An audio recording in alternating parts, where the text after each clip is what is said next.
सगळ्यांना जय शिवराय. आपण या निवडणुकीत मुंबईसह महाराष्ट्रात आपण कोणालाही कुठल्याच प्रकारचा कसलाच पाठिंबा दिलेला नाही. काही जणांनी काही बांधवांनी कुठं कुठं पाठिंबा दिलेला असेल किंवा त्यांचा तो वैयक्तिक काही जणांनी निर्णय घेतलेला असेल, त्यांना तो अधिकार आहे. त्यांचा अधिकार आपण हिसकून नाही घेऊ शकत. परंतु मी स्वतः कोणालाही कुठला पक्ष नाही, महाविकास आघाडी नाही किंवा महायुती नाही, आपण कोणालाही पाठिंबा कसल्याच प्रकारचा दिलेला नाही. कोणाचे काही पत्रक प्रसिद्ध झाले असतील पाठिंब्याचे किंवा अनेक काही मुंबईमध्ये काही प्रकार झाले असतील, परंतु माझा कोणालाही अक्षरशः खरं सांगतो कसं कुठलाही पाठिंबा नाही.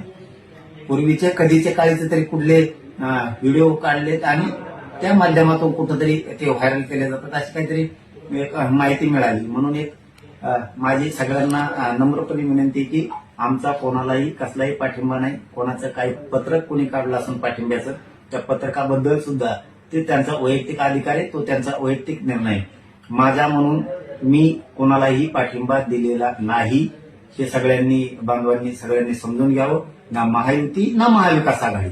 ते मुंबई असेल, मुंबई सुद्धा महायुतीलाही नाही आणि महाविकास आघाडीला पण नाही.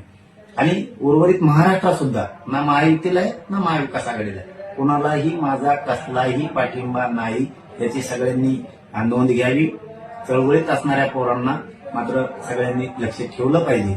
आणि मराठा समाजाला विरोध करणारे, मराठा समाजाच्या आरक्षणाला विरोध करणारे ते जर कुठं कुणी उभे असतील तर त्यांना मात्र मराठा समाजाने कधीही सहकार्य करू नये. शेवटी ते मराठ्यांच्या लेकरांच्या मुळावर उठणारे लोक असतात, हे मराठा समाजाने समजून घ्यावं.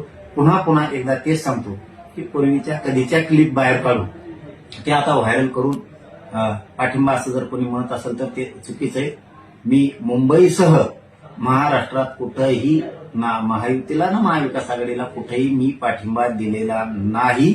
कोणाचं पत्रक जरी असलं पाठिंब्याचं तरी त्या पत्रकाशी माझा काही संबंध नाही.